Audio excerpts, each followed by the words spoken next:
Vamos conhecer hoje as principais características da glândula adrenal e do pâncreas endócrino. As adrenais, ou suprarrenais, são duas glândulas achatadas em forma de meia-lua, cada uma situada sobre o polo superior de cada rim. Uma cápsula de tecido conjuntivo denso recobre a glândula e envia delgados septos ao interior da adrenal.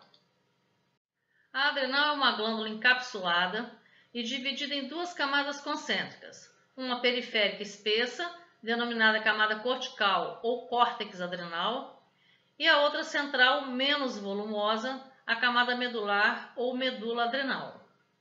Essas duas camadas podem ser consideradas dois órgãos distintos, de origem embriológicas diferentes, apenas unidos anatomicamente. O córtex tem origem mesodérmica, enquanto a medula se origina de células da crista neural, isto é, tem origem neuroectodérmica. As duas camadas apresentam funções e morfologia diferentes, embora ambas sejam formadas por células dispostas em cordões cercados por capilares sanguíneos. As glândulas adrenais recebem várias artérias que entram por vários pontos ao seu redor. Os ramos dessas artérias formam um plexo subcapsular, do qual se originam três grupos de vasos arteriais. Primeiro, de artérias da cápsula. Segundo, artérias do córtex, que se ramificam entre as células da camada cortical e formam capilares sanguíneos que desaguam em vasos capilares da camada medular. E terceiro, artérias da medula, que atravessam o córtex e se ramificam formando uma extensa rede de capilares na medula. Os capilares da medula, juntamente com os capilares que provêm do córtex, formam as veias medulares, que se unem para constituir as veias adrenais ou suprarrenais. Essas veias, em geral, desaguam na veia cava inferior do lado direito ou na veia renal do lado esquerdo. As células do córtex adrenal têm a ultraestrutura típica de células secretoras de esteroides, em que a organela predominante é o retículo endoplasmático liso. As células do córtex não armazenam seus produtos de secreção em grânulos, pois a maior parte de seus hormônios esteroides é sintetizada após estímulo e secretada logo em seguida. Os esteroides são solúveis em lipídios, difundem-se pela membrana celular e não sendo excretados por exocitose. O córtex adrenal pode ser subdividido em três camadas concêntricas: a zona glomerulosa, a zona fasciculada e a zona reticulada. Essas camadas ocupam, respectivamente, em torno de 15%, 65% e 7% do volume total das glândulas adrenais. A zona glomerulosa se situa imediatamente abaixo da cápsula de tecido conjuntivo e é composta de células piramidais ou colunares, organizadas em cordões que têm forma de arcos envolvidos por capilares sanguíneos. A zona glomerulosa secreta o principal mineralocorticoide, a aldosterona, importante hormônio que contribui para manter o equilíbrio de sódio, potássio e de água no organismo e, consequentemente, dos níveis de pressão arterial.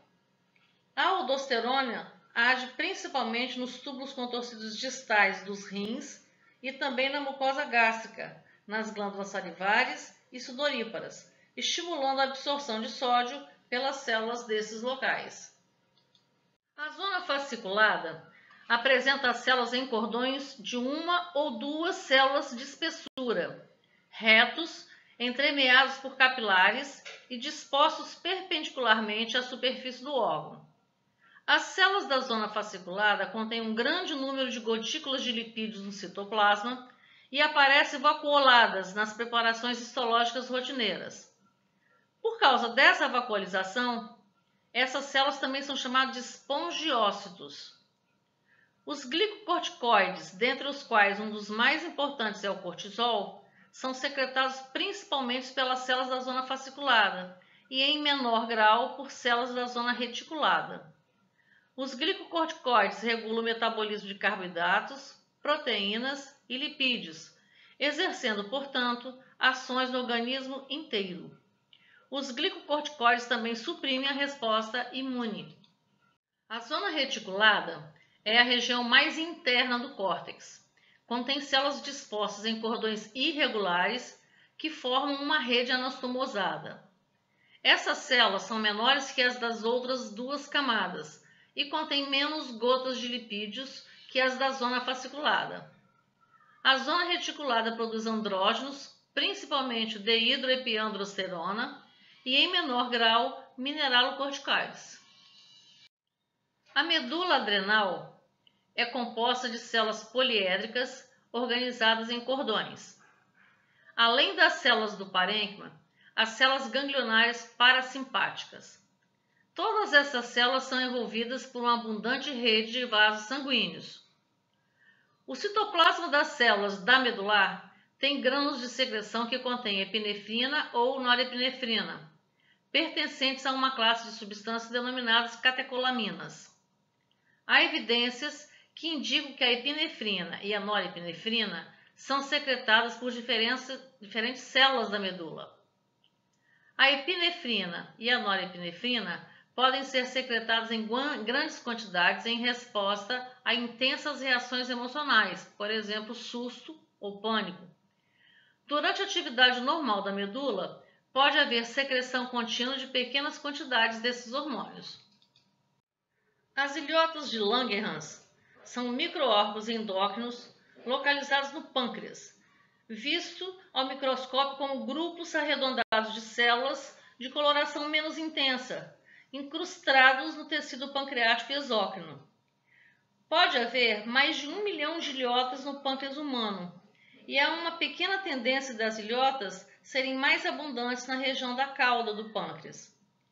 As ilhotas são constituídas por células poligonais, dispostas em cordões, em volta dos quais existe uma abundante rede de capilares sanguíneos com células endoteliais fenestradas. Há uma fina camada de tecido conjuntivo que envolve a ilhota e a separa do tecido pancreático restante. Colorações rotineiras de microscopia possibilitam a distinção das células que, em virtude de suas afinidades pelos corantes, são denominadas acidófilas ou alfa e as células basófilas ou beta. Por meio de outras técnicas, distingue-se pelo menos 5 tipos de células nas ilhotas: a alfa, beta, delta, pp e epsilon. A imagem microscópica à direita mostra as células produtoras de glucagon, as células alfa, e de insulina, as células beta. A forma dos grânulos secretores varia de acordo com seu conteúdo hormonal. As células alfa produzem o hormônio glucagon, cuja principal ação fisiológica é aumentar a taxa de glicose no sangue. Age em vários tecidos para tornar a energia estocada sob a forma de glicogênio e gordura disponível para glicogenólise e lipólise. As células beta produzem a insulina, que age em vários tecidos, promovendo a entrada de glicose nas células, diminuindo a taxa de glicose no sangue.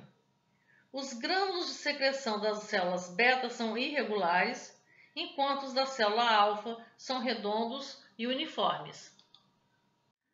As células delta ou D secretam somatostatina, que regula a liberação de hormônios de outras células das ilhotas de Langerhans. A função das células PP ou células F é de secretar o peptídeo pancreático e sua ação não está totalmente estabelecida. Sabe-se que provoca diminuição de apetite e aumenta a secreção do suco gástrico. Já as células epsilon, que secreta a grelina, estimulam o apetite por ação no hipotálamo e estimula a produção de hormônio do crescimento na adeno-hipófise. A provável fonte principal desse hormônio é o estômago.